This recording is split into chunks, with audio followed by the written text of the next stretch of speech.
एकूणच भारत रशिया यांच्यातल्या मैत्रीचा नवा अध्याय सुरू होताना दिसतोय। परराष्ट्र मंत्री एस जयशंकर 3 दिवसीय दौऱ्याच्या अखेरच्या टप्प्यात आज दोन्ही राष्ट्रांमध्ये परराष्ट्र मंत्री स्तरावर चर्चा झाली। येत्या काळात रशियातील गुंतवणूकदारांसाठी भारताचे दरवाजे खुले करण्याचा निर्णय जाहीर करण्यात आलाय। त्याचप्रमाणे अमेरिकेनं भारतावर लावलेले कर किती अतर्क्य आहेत याचाही समाचार जयशंकर यांनी घेतला। इकडे आज भारतात चीनचे राजदूतही अमेरिकेविरोधात भारताच्या बाजूने उभे राहिले।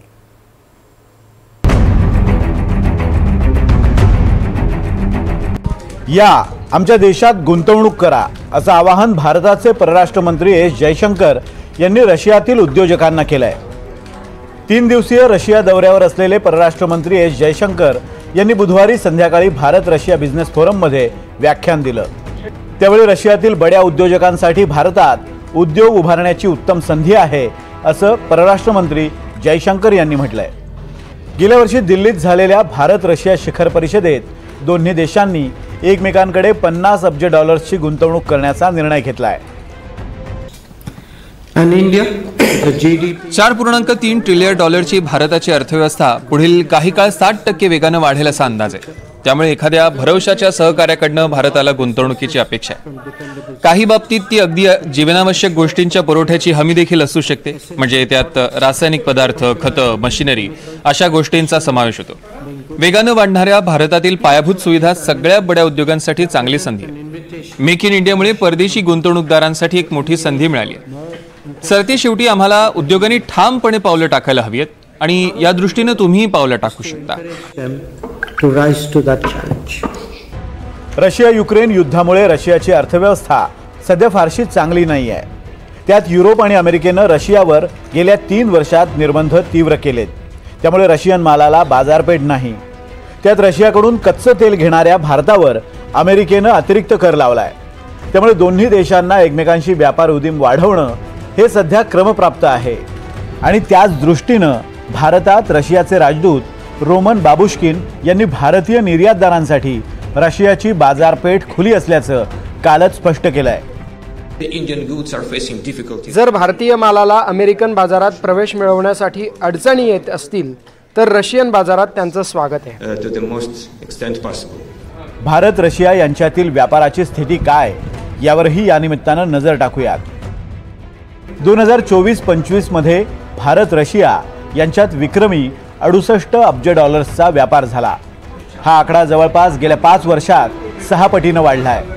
त्यात भारत 63 अब्ज डॉलर्सची आयात करतो, तर भारतातून 4.88 अब्ज डॉलर्सची निर्यात रशियात केली जाते। भारतातून प्रामुख्याने तंबाखू, तांदूळ, खाण्याचे शिंपले, कॉफी आणि द्राक्ष याशिवाय विणलेल्या वस्तू, काही प्रमाणात स्टील, रासायनिक पदार्थ, सिरॅमिकच्या वस्तू आणि चामड्याच्या वस्तूंची निर्यात होते। तर रशियातून येणारी युद्धसामग्री आणि कच्चं तेल हा भारताच्या आयातीचा सर्वात मोठा भाग आहे।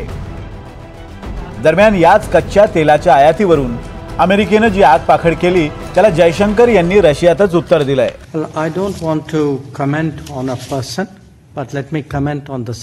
मला कोणत्याही एका व्यक्तीचा उल्लेख करायचा नाही, पण मी इथे एक गोष्ट नक्की सांगू इच्छितो की आम्ही रशियाकडनं सर्वाधिक कच्चे तेल घेणारा देश आहोत का, तर नाही। तो देश आहे चीन। आम्ही रशियाकडनं सर्वाधिक LNG खरेदी करणारा देश आहोत का, तर तसंही नाही। मला खात्री नाही, पण सर्वाधिक LNG खरेदी युरोपियन युनियनकडनं होते।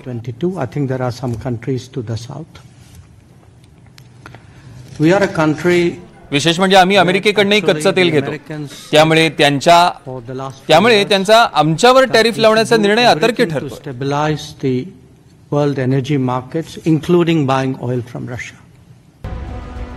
रशिया आणि भारत या अर्थव्यवस्था सध्या अमेरिकेच्या विचित्र निर्णयांमुळे निर्माण झालेल्या अस्थिरतेच्या झळा सोसतायत। अशावेळी रशियाला भारताची आणि भारताला रशियाची साथ मिळणं स्वाभाविक आहे, पण त्यात आता चीनचीही साथ भारताला मिळणार आहे। गुरुवारी भारतातले चीनचे राजदूत झू फिहाँग यांनीही भारताशी आर्थिक संबंध दृढ करण्यासाठी पोषक वातावरण तयार असल्याचं म्हटलंय। मौन आणि तडजोडीमुळे दादागिरीला प्रोत्साहन मिळतं। भारत चीन संबंध सुधारल्याने संपूर्ण आशियाची आर्थिक प्रगती होते। भारत आणि चीन संबंधांचं महत्त्व सर्वांनाच माहिती आहे। हे दोन्ही देश महत्त्वाचे शेजारी आणि झपाट्याने विकसित होणारी आर्थिक केंद्र आहेत आणि त्यांच्यातील संबंधांना नव्यानं बूस्टर डोस मिळाला आहे। पंतप्रधान मोदींचा महिना अखेरीला होणारा चीन दौरा हा दोन्ही देशातील आर्थिक संबंधांना आणखी प्रोत्साहन देणार आहे. भारत आणि चीन आशियाचं डबल इंजिन आहे. गेल्या महिन्याभरात भारत, रशिया आणि चीन यांच्यातील त्रिपक्षीय संबंधांची दिशा ज्या वेगानं बदलते आहे ते बघता ट्रम्प यांनी भारतावर लादलेला अतिरिक्त टॅरिफ भारताचं किंवा रशियाचं किती नुकसान करू शकेल याबाबत आता अमेरिकेतही साशंकता निर्माण होऊ लागली आहे. गेल्या वर्षी अमेरिकेच्या राष्ट्राध्यक्षपदाच्या शर्यतीत असणाऱ्या निकी हेली यांनी ट्रम्प प्रशासनाला भारताशी संबंध सुधारण्याचे आणि संयुक्त राष्ट्र महासभेच्या निमित्तानं अमेरिकेत येणाऱ्या पंतप्रधान मोदींची भेट घेण्याचा आग्रह केला आहे. शिवाय भारताशी संबंध ताणले जाणं हे अमेरिकेच्या अर्थकारणासाठी योग्य नसल्याचं प्रसिद्ध अर्थतज्ज्ञांनीही ट्रम्प प्रशासनाला सुनावलंय. त्यामुळे ट्रम्प हे आता त्यांच्या भारताविषयीच्या भूमिकेवर कितपत ठाम राहतात हे पाहायचंय. Bureau report, NDTV Marathi.